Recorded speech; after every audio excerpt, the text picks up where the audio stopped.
ខ្ញុំបាទសូមធ្វើការអនុញ្ញាតគោរពនិងជម្រាបសួរពុកម៉ែបងប្អូននិងទស្សនិកជនជាទីគោរពថ្ងៃនេះជួបជាមួយនឹងខ្ញុំបាទ MC Play ខ្ញុំបាទសូមលើកយកនៅជោគជាតារាសីប្រចាំថ្ងៃអាទិត្យតើនៅក្នុងថ្ងៃនេះដួងរាសីរបស់ពុកម៉ែបងប្អូនប្រែប្រួលផ្លាស់ប្ដូរទៅជាយ៉ាងដូចម្តេចនោះដើម្បីកុំឲ្យខាតពេលវេលាយូរនោះសូមអញ្ជើញរីករាយសន្តាប់ជាមួយនឹងខ្ញុំបាទដូចតទៅសម្រាប់អស់លោកអ្នកដែលកើតឆ្នាំជូតកុណ្ដុលមាសឧបរាជចិញ្ចឹមនាំលេបនាំជ័យនាំសុភមង្គលប្រាថ្នាអ្វីបានសម្រេចហើយអនាគតខ្លាយជាអ្នកមានទ្រព្យស្ដុកស្ដំម៉ោងនាំលេបសំណាងគឺម៉ោង5ព្រឹកដល់ម៉ោង6ល្ងាចពណ៌នាំលេបសំណាងគឺពណ៌ស្វាយនិងពណ៌ឈាមជ្រូកលេខនាំលេបសំណាងគឺលេខ24និងលេខ68សូមខមមិនលេខ999យកលេបសម្បត្តិទេវតាទ្រព្យមានបារមីស័ក្តិសិទ្ធិណាស់សេចេញភ្លាមទំនេរទាយឆត់បំផុតនិងមានសំណាងល្អនិងប្រទានសម្បត្តិមហាសេដ្ឋីមានលៀបមានជ័យមានលុយចូលហូរហៀសម្រាប់ឆ្នាំជូតនៅថ្ងៃនេះលោកអ្នកមានអារម្មណ៍ភ្លឺថ្លាហើយជាពិសេសអាចមានដំណឹងល្អថែមទៀតក្រៅពីនេះបើមានការប្រកបការងារតែងតែត្រូវជាវាយនាយឬអ្នកគ្រប់គ្រងពេញចិត្តដែលផ្ដល់ផលប្រយោជន៍អ្វីមួយឲ្យសប្បាយចិត្តចំពោះអ្នកប្រកបមុខរបររកស៊ីជួញដូរមានការចម្រើនលូតលាស់និងបច្ចងរើសទីកន្លែងលក់ដូរឬផ្លាស់ប្ដូរកន្លែងលក់ដូរថ្មីអ្វីមួយតែងតែផ្ដល់ផលល្អរីឯបញ្ហាស្នេហាប្រុសស្រីមានការស្រស់ស្រាយនិងផ្អែមល្ហែមល្អចំពោះគ្នាប្រពៃណាស់សម្រាប់អស់លោកអ្នកដែលកើតឆ្នាំឆ្លូវកូននាំលេបនាំជ័យនាំសុភមង្គលប្រាថ្នាអ្វីបានសម្រេចហើយអនាគតខ្លាចជាអ្នកមានទ្រព្យស្ដុកស្ដំម៉ោងនាំលេបសំណាងគឺម៉ោង5ព្រឹកដល់ម៉ោង7យប់ពណ៌នាំលេបសំណាងគឺពណ៌លឿងនិងពណ៌ក្រហមលេខនាំលេបសំណាងគឺលេខ35និងលេខ52សូមខមមិនលេខ168យកលេបសម្បត្តិទេវតាទ្រព្យមានបារមីស័ក្តិសិទ្ធិណាស់សេចេញភ្លាមទំនេរទាយឆត់បំផុតនិងមានសំណាងល្អនិងប្រទានសម្បត្តិមហាសេដ្ឋីមានលៀបមានជ័យមានលុយចូលហូរហៀចំពោះឆ្នាំឆ្លូវនៅថ្ងៃនេះបើលោកអ្នកមានការចាត់ចែងកិច្ចការងារចាស់ឬក៏កិច្ចការងារដែលនៅសេសសល់ពីមុនមកតែងតែផ្ដល់ផលល្អនៅពេលក្រោយវិញជានិច្ចចំពោះអ្នកប្រកបមុខរបររកស៊ីជួញដូរមានការចម្រើនលូតលាស់ទៅមុខដូច្នោះជាឱកាសល្អក្នុងការផ្លាស់ប្ដូរមុខរបរឬបើកធ្វើចំនួនតូចធំបំផុតសម្រាប់ការធ្វើដំណើរទីជិតឆ្ងាយជួបសេចក្តីសុខខ្សែមខ្សាន្តដូចស្លាប់មួយដងរីឯសម្ព័ន្ធស្នេហាប្រុសស្រីមានភាពយកចិត្តទុកដាក់និងផ្អែមល្ហែមល្អចំពោះគ្នាប្រពៃសម្រាប់អស់លោកអ្នកដែលកើតឆ្នាំខាលខ្លាសេដ្ឋីចិញ្ចឹមមានប្រាជ្ញាឆ្លាតវៃមានគំនិតភ្លឺថ្លាហើយអនាគតខ្លាយជាអ្នកមានអំណាចនិងទ្រព្យស្ដុកស្ដំម៉ោងនាំលេបសំណាងគឺម៉ោង6ព្រឹកដល់ម៉ោង9យប់ពណ៌នាំលេបសំណាងគឺពណ៌សនិងពណ៌ក្រហមលេខនាំលេបសំណាងគឺលេខ89និងលេខ69សូមខមមិនលេខ898យកលេបសម្បត្តិទេវតាទ្រព្យមានបារមីស័ក្តិសិទ្ធិណាស់សេចេញភ្លាមទំនេរទាយឆត់បំផុតនិងមានសំណាងល្អនិងប្រទានសម្បត្តិមហាសេដ្ឋីមានលៀបមានជ័យមានលុយចូលហូរហៀចំពោះឆ្នាំខាល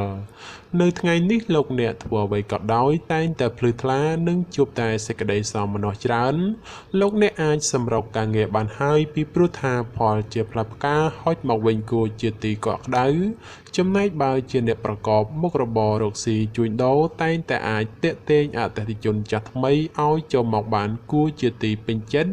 និងជាពិសេសបើចង់ផ្លាស់ប្ដូរមុខរបរថ្មីតែងតែអាចសមដូចប្រកបជានិច្ចសម្រាប់ការធ្វើដំណើរទីជិតឆ្ងាយមានភាពសុខដុមទាំងពេលទៅនិងពេលត្រឡប់មកវិញរីឯសេចក្តីស្នេហាកំឡោះក្រមុំមានភាពផ្អែមល្ហែមនិងមានការចម្រើនលូតលាស់ទៅមុខជានិច្ចសម្រាប់អស់លោកអ្នកដែលកើតឆ្នាំថោះទុនសាយមាសមានបារមីដែលជាមានអំណាចមានមនុស្សជួយជ្រោមជ្រែងសម្រាប់ការងារតូចធំដើម្បីឲ្យអនាគតក្លាយជាអ្នកមានទ្រព្យស្ដុកស្ដំម៉ោងនាំលេបសំណាងគឺម៉ោង6ព្រឹកដល់ម៉ោង9យប់ព ពណ៌នំលេបសំណាងគឺពណ៌ផ្ទៃមេឃនិងពណ៌ផ្កាឈូកលេខនំលេបសំណាងគឺលេខ45និងលេខ66សូមខមមិនលេខ989យកសម្បត្តិមហាសេដ្ឋីមានបារមីស័ក្តិសិទ្ធិណាស់សេចេញភ្លាមទំនេរទេឆត់បំផុតនិងមានសំណាងល្អនិងប្រទានសម្បត្តិមហាសេដ្ឋីមានលៀបមានជីមានលុយចូលហូហៀចំពោះឆ្នាំថោះក្នុងថ្ងៃនេះទោះលោកអ្នកប្រកបកិច្ចការងារអ្វីក៏ដោយក៏អាចចាប់ផ្ដើមពេញដៃពេញជើងបានហើយចំពោះបញ្ហាការងារប្រកាសនិងសុខភាពមិនចោទជាបញ្ហាទេនិងបើមានការឈ្មោលឈ្មោះតែងតែជួបសេចក្តីសម្រេចដោយកប់បំណងចំពោះអ្នកប្រកបមុខរបររកស៊ីជួញដូរវិញជួបការលំបាកក្នុងការរកផលចំណូលបន្តិចព្រោះតែមានការប្រជែងគ្នាច្រើនហើយជាពិសេសប្រយ័ត្នប្រយែងមានជម្លោះវិវាទព្រោះតែការដណ្ដើមអតិថិជនគ្នាបញ្ហាសម្ព័ន្ធស្នេហាប្រុសស្រីមានភាពផុយស្រួយជម្លោះវិវាទណាស់ហើយបើចេះអត់ឱនឲ្យគ្នាខ្លះទើបអាចគេចផុតពីរឿងរ៉ាវចម្រុងចម្រាស់ទៅរួចសម្រាប់អស់លោកអ្នកដែលកើតឆ្នាំរោងពោះអ្នកក្រៀតមន្ត្រីចិញ្ចឹមធ្វើអ្វីមួយតែងតែមានគំនិតជ្រះថ្លាប្រាថ្នាអ្វីបានសម្រេចធ្វើការតូចធំតែងតែមានអ្នកគ្រប់គ្រងទំនុកបំរុងសពគ្រប់បែបយ៉ាងសម្រាប់ម៉ោងនាំលេបសំណាងគឺម៉ោង7ព្រឹកដល់ម៉ោង9យប់ពណ៌នំលេបសំណាងគឺពណ៌សនិងពណ៌ខៀវលេខនំលេបសំណាងគឺលេខ52និងលេខ96សូមខមមិនលេខ777យកលេបសម្បត្តិអុកញ៉ាមានបារមីស័ក្តិសិទ្ធិណាស់សេចេញភ្លាមទំនេរទេឆត់បំផុតនិងមានសំណាងល្អនិងប្រទានសម្បត្តិមហាសេដ្ឋីមានលេបមានជ័យមានលុយចូលហូហៀចំពោះឆ្នាំរោងនៅថ្ងៃនេះបើទោះធ្វើអ្វីក៏ដោយតែងតែមានការជឿនលឿនគួរសមម្លោះហើយរាល់កិច្ចការងារបើសម្រុកធ្វើតែងតែបានជោគជ័យត្រឡប់មកវិញសម្រាប់អ្នកប្រកបមុខរបររកស៊ីជួញដូរឃើញថាទាំងការជួញទីជិតឆ្ងាយមានភាពលំនឹងល្អពោគឺមិនមានអ្វីប្រែប្រួលដូចជាទីគាត់សំកទេគឺដូចសមមួយដងសម្រាប់ការធ្វើដំណើរទីជិតឆ្ងាយមានភាពប្រទាំងប្រទៅនិងបញ្ហារត់ចូលច្រើនក៏បីមានការប្រុងប្រយ័ត្នប្រយែងរីឯសេចក្តីស្នេហាប្រុសស្រីតែងតែមានរឿងរ៉ាវរកាំរកោសចូលមកកកផ្លូវចិត្តធ្វើឲ្យកើតការប្រទាំងប្រទៅគ្នាច្រើនសម្រាប់អស់លោកអ្នកដែលកើតឆ្នាំម្សាញ់ពោះទេវតាចិញ្ចឹមមានលៀបមានជ័យមានមនុស្សជាច្រើននាំគ្នាស្រឡាញ់រាប់អានសាទរម៉ោងនាំលេបសំណាងគឺម៉ោង5ព្រឹកដល់ម៉ោង7យប់ពណ៌នំលេបសំណាងគឺពណ៌លឿងនិងពណ៌ក្រហមលេខនំលេបសំណាងគឺលេខ69និងលេខ98សូមខមមិនលេខ198យកលេបសម្បត្តិអភិជនលុយរយលានមានបារមីស័ក្តិសិទ្ធិណាស់សេចេញភ្លាមទំនេរទេឆត់បំផុតនិងមានសំណាងល្អនិងប្រទានសម្បត្តិមហាសេដ្ឋីមានលៀបមានជីមានលុយចូលហូហៀសម្រាប់ឆ្នាំម្សាញ់សម្រាប់ការប្រកបការងារសពគ្រប់បែបយ៉ាងបើទោះបីជួបការលំបាកលំបិននិងត្រូវការពេលវេលាក្តីតែក៏អាចទទួលបានលទ្ធផលល្អជានិច្ចសម្រាប់អ្នកប្រកបមុខរបររកស៊ីជួញដូរបើលោកអ្នកចង់បើកមុខរបររកស៊ីថ្មីឬផ្លាស់ប្ដូរទីកន្លែងរកស៊ីតែងតែផ្ដល់ផលល្អមកវិញជានិច្ចឬអាចសម្ព័ន្ធស្នេហាកំឡោះក្រមុំបើមានណាត់ជួបគូស្នេហ៍ឬចង់សាសងអ្វីមួយតែងតែមានភាពផ្អែមល្ហែមនិងស្រស់ស្រាយចំពោះគ្នាប្រពៃសម្រាប់អស់លោកអ្នកដែលកើតឆ្នាំមមីសេះមេតបចិញ្ចឹមនាំលេបនាំជ័យនាំសុភមង្គលប្រាថ្នាអ្វីបានសម្រេចហើយអនាគតខ្លាចជាអ្នកមានទ្រព្យស្តុកស្តម្ភម៉ោងនាំលេបសំណាងគឺម៉ោង4ព្រឹកដល់ម៉ោង7យប់ពណ៌នំលេបសំណាងគឺពណ៌បៃតងនិងពណ៌ក្រហមលេខនំលេបសំណាងគឺលេខ22និងលេខ64សូមខមមិនលេខ168យកលេបសម្បត្តិទេវតាទ្រព្យមានបារមីស័ក្តិសិទ្ធិណាស់សេចេញភ្លាមទំនេរទេឆត់បំផុតនិងមានសំណាងល្អនិងប្រទានសម្បត្តិមហាសេដ្ឋីមានលេបមានជ័យមានលុយចូលហូហៀចំពោះឆ្នាំមមីក្នុងថ្ងៃនេះមានជោគមានសេរីហើយបើទោះបីធ្វើអ្វីក៏ដោយតែងតែ មានការរីកលូតលាស់និងមានជោគមានជ័យគួរសមសម្រាប់អ្នកប្រកបមុខរបររកស៊ីជួញដូរវិញមានការប្រជែងគ្នាច្រើននិងជាពិសេសមានការប្រទែងប្រទែងជាមួយអ្នកមានមុខរបរដូចគ្នាហេតុនេះក៏បីមានការបើកចិត្តឲ្យទូលេខបន្តិចទៅគ្មានរឿងរ៉ាវចម្រូងចម្រាសចូលមកក្នុងខ្លួនបានសម្រាប់ការធ្វើដំណើរទីជិតឆ្ងាយជួបភាពសុខដុមទាំងពេលទៅនិងពេលត្រឡប់មកវិញរីឯបញ្ហាសេចក្តីស្នេហាកំឡោះក្រមុំមានការជឿនលឿនទៅមុខនិងមានភាពផ្អែមល្ហែមចំពោះគ្នាប្រពៃសម្រាប់អស់លោកអ្នកដែលកើតឆ្នាំមមែពពែមេមានបារមីដែលជះឈ្នះអស់មេសត្រូវប្រាថ្នាអ្វីតែងតែបានសម្រេចនឹងអនាគតក្លាយជាសេដ្ឋីគេហបតីឬក៏អ្នកមានជាន់ខ្ពស់សម្រាប់ម៉ោងនំលេបសំណាងគឺម៉ោង5ព្រឹកដល់ម៉ោង8យប់ពណ៌នំលេបសំណាងគឺពណ៌សនិងពណ៌លឿងលេខនំលេបសំណាងគឺលេខ46និងលេខ59សូមខមមិនលេខ168យកលេបសម្បត្តិអ្នកមានជាន់ខ្ពស់មានបារមីស័ក្តិសិទ្ធិណាស់សេចេញភ្លាមទំនេរទាយឆត់បំផុតនឹងមានសំណាងល្អនិងប្រទានសម្បត្តិមហាសេដ្ឋីមានលៀបមានជ័យមានលុយចូលហោហៀចំពោះឆ្នាំមមែនៅថ្ងៃនេះផ្ដល់ផលល្អសម្រាប់ការទំនាក់ទំនងឬរៀបចំពិធីអ្វីមួយផងចំពោះអ្នកប្រកបមុខរបររកស៊ីជួញដូរវិញបើលោកអ្នកចង់បើកហាងថ្មីឬផ្លាស់ប្ដូរមុខរបរថ្មីជាឱកាសល្អប្រពៃមួយដែរព្រោះអាចមានការជឿនលឿនសពគ្រប់បែបយ៉ាងសម្រាប់ការធ្វើដំណើរទីជិតឆ្ងាយជួបភាពសុខដុមទាំងពេលទៅនិងពេលត្រឡប់មកវិញរីឯសេចក្តីស្នេហាប្រុសស្រីមានភាពស្រស់ស្រាយនិងផ្អែមល្ហែមគួរជាទីកក់ក្ដៅជានិច្ចសម្រាប់អស់លោកអ្នកដែលកើតឆ្នាំវោកស្វាមន្ត្រីចិញ្ចឹមនាំលេបនាំជ័យនាំសុភមង្គលប្រាថ្នាអ្វីបានសម្រេចហើយអនាគតក្លាយជាអ្នកមានទ្រព្យស្ដុកស្ដំម៉ោងនាំលេបសំណាងគឺម៉ោង5ព្រឹកដល់ម៉ោង8យប់ពណ៌នំលេបសំណាងគឺពណ៌ខ្មៅនិងពណ៌ស្វាយលេខនំលេបសំណាងគឺលេខ29និងលេខ69សូមខមមិនលេខ666យកលេបសម្បត្តិមហាសំពៅលួងមានបារមីស័ក្តិសិទ្ធិណាស់សេចេញភ្លាមទំនេរទាយឆត់បំផុតនិងមានសំណាងល្អនិងប្រទានសម្បត្តិមហាសេដ្ឋីមានលៀបមានជ័យមានលុយចូលហោហៀសម្រាប់ឆ្នាំវោកនៅថ្ងៃនេះបើលោកអ្នកធ្វើអ្វីកុំរងចាំយូរពេកពីព្រោះថាផលជាផ្លែផ្កាតែងតែហោចមកវិញជានិច្ចសម្រាប់អ្នកប្រកបមុខរបររកស៊ីជួញដូរវិញដោយសារដួងរាសីងើបឡើងខ្ពស់ដូចនេះទោះជួញទីជិតឆ្ងាយលោកអ្នកអាចរកផលកម្រៃហោចចូលមួយក្រនបំពេញបំពង់ផងដែរសម្រាប់ការធ្វើដំណើរទីជិតឆ្ងាយមានភាពសុខដុមទាំងពេលទៅនិងពេលត្រឡប់មកវិញរីឯបញ្ហាសម្ព័ន្ធស្នេហាកំឡោះក្រមុំមានភាពស្រស់ស្រាយនិងផ្អែមល្ហែមល្អចំពោះគ្នាប្រពៃណាស់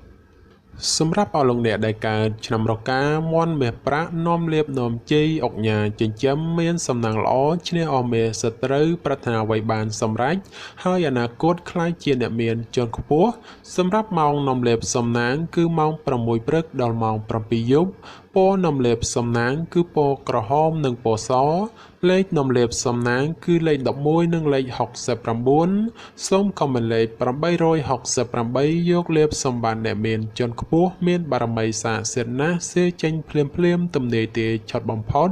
និងមានសំណាងល្អនិងប្រទានសម្បត្តិមហាសេដ្ឋីមានលៀបមានជ័យមានលុយចូលហោហៀចំពោះឆ្នាំរកានៅថ្ងៃនេះមិនផ្ដល់ផលល្អសម្រាប់អស់លោកអ្នកក្នុងការប្រកបកិច្ចការងារណាដែលសំខាន់ពេកឡើយពីព្រោះថាផលអាក្រក់នោះឃើញថាងាយកើតឡើងចំពោះមុខផងសម្រាប់អ្នកប្រកបមុខរបររកស៊ីជួញដូរបើទោះបីលោកអ្នកជួញទីជិតឆ្ងាយមិនថាផ្លូវកោកផ្លូវទឹកក្តីទោះចំណូលមិនច្រើនតែក៏មានភាពសុខដុមល្អសម្រាប់ការធ្វើដំណើរទីជិតឆ្ងាយពេលទៅមានសុវត្ថិភាពគួរសមតែពេលត្រឡប់មកវិញក៏បីមានការប្រុងប្រយ័ត្នប្រយែងរីឯសេចក្តីស្នេហាកំឡោះក្រមុំជួនកាលត្រូវរើជួនកាលរកម្មចិត្តមិនសូវទៀងទាត់នោះឡើយសម្រាប់អស់លោកអ្នកដែលកើតឆ្នាំចសនៈនាំលេបអូប៉េរ៉ាចិញ្ចឹមមានសំណាងល្អឈ្នះអស់មេសត្រូវប្រាថ្នាអ្វីបានសម្រេចនឹងអនាគតក្លាយជាសេដ្ឋីគេហបតីឬក៏អ្នកមានជាន់ខ្ពស់សម្រាប់ម៉ោងនាំលេបសំណាងគឺម៉ោង5ព្រឹកដល់ម៉ោង7យប់ព ពណ៌នំលេបសំណាងគឺពណ៌លឿងនិងពណ៌ក្រហមលេខនំលេបសំណាងគឺលេខ58និងលេខ68សូមខមមិនលេខ888យកលេបសម្បត្តិអ្នកមានជាន់ខ្ពស់មានបារមីស័ក្តិសិទ្ធិណាស់សេចេញភ្លាមទំនាយទាយឆត់បំផុតនិងមានសំណាងល្អប្រទានសម្បត្តិមហាសិទ្ធិមានលេបមានជ័យមានលុយចូលហោហៀសម្រាប់ឆ្នាំចោក្នុងថ្ងៃនេះមានជោគមានសេរីហើយបើទោះបីធ្វើអ្វីក៏ដោយតែងតែមានការរីកលូតលាស់និងមានជោគមានជ័យគួរសមសម្រាប់អ្នកប្រកបមុខរបររកស៊ីជួញដូរមានការប្រជែងគ្នាច្រើនជាពិសេសមានការប្រតឹងប្រទើសជាមួយអ្នកមានមុខរបរដូចគ្នាហេតុនេះក៏បីមានការប្រុងប្រយ័ត្នប្រយែងនិងបើកចិត្តឲ្យបានទូលេខបន្តិចទៅរឿងរ៉ាវចម្រូងចម្រាសមិនអាចកើតឡើងសម្រាប់ការធ្វើដំណើរទីជិតឆ្ងាយមានភាពសុខដុមល្អទាំងពេលទៅនិងពេលត្រឡប់មកវិញរីឯបញ្ហាក្តីស្នេហាកំឡោះក្រមុំមានការជឿនលឿនទៅមុខនិងផ្អែមល្ហែមល្អចំពោះគ្នាប្រពៃសម្រាប់អស់លោកអ្នកដែលកើតឆ្នាំកុរជ្រូកនាំលេបនាំជីនាំសុភមង្គលប្រាថ្នាអ្វីបានសម្រេចហើយអនាគតខ្លាយជាអ្នកមានទ្រព្យស្ដុកស្ដំម៉ោងនាំលេបសំណាងគឺម៉ោង4ព្រឹកដល់ម៉ោង7ល្ងាចពណ៌នំលេបសំណាងគឺពណ៌ផ្កាឈូកនិងពណ៌លឿងលេខនំលេបសំណាងគឺលេខ98និង86សូមខមមិនលេខ899យកលេបសម្បត្តិទេវតាទ្រព្យមានបារមីស័ក្តិសិទ្ធិណាស់សេចេញភ្លាមទំនាយទាយឆត់បំផុតនិងមានសំណាងល្អនិងប្រទានសម្បត្តិមហាសិទ្ធិមានលេបមានជ័យមានលុយចូលហោហៀចំពោះឆ្នាំកុរនៅថ្ងៃនេះការប្រកបការងារជឿនលឿនច្រើនផ្នែកក្នុងនេះមិនថាជារឿងការងារប្រកាសឬក៏រឿងផ្ទាល់ខ្លួននោះទេសម្រាប់អ្នកប្រកបមុខរបររកស៊ីជួញដូរវិញមានភាពរលូនល្អទៅមុខនិងបើមានការរកប្រាក់កម្រៃទៀតសោតក៏គ្រាន់បើជាងមុនផងដែរសម្រាប់ការធ្វើដំណើរទីជិតឆ្ងាយមានភាពសុខដុមទាំងពេលទៅនិងពេលត្រឡប់មកវិញរីឯសម្ព័ន្ធស្នេហាកំឡោះក្រមុំឬមេម៉ាយពោះម៉ាយក្តីជួបរឿងការយល់ខុសនិងមានភាពប្រច័យប្រច័ណ្ឌកំពុងចូលលោកលុយច្រើនដូចនេះត្រូវកាត់បន្ថយការបង្កជំលោះវិវាទចេញពីខ្លួនខ្លះទៅប្រសើរបាទចំពោះជោគជាតារាសីប្រចាំឆ្នាំទាំង12ខ្ញុំបានក៏សូមបញ្ចប់ត្រឹមតែប៉ុណ្ណេះជាចុងក្រោយប្រសិនបើមានពាក្យលើសលួសខ្វះខាតត្រង់ប្រការណាមួយសូមពុកម៉ែបងប្អូនជួយអធ្យាស្រ័យដល់រូបខ្ញុំបាទផងហើយខ្ញុំបាទក៏សូមជូនពរដល់ពុកម៉ែបងប្អូនក្នុងការធ្វើដំណើរទីជិតឆ្ងាយសូមឲ្យប្រកបទៅដោយសុខសុវត្ថិភាពទាំងពេលទៅនិងពេលត្រឡប់មកវិញហើយខ្ញុំបាទក៏សូមអរគុណនិងសូមជម្រាបលា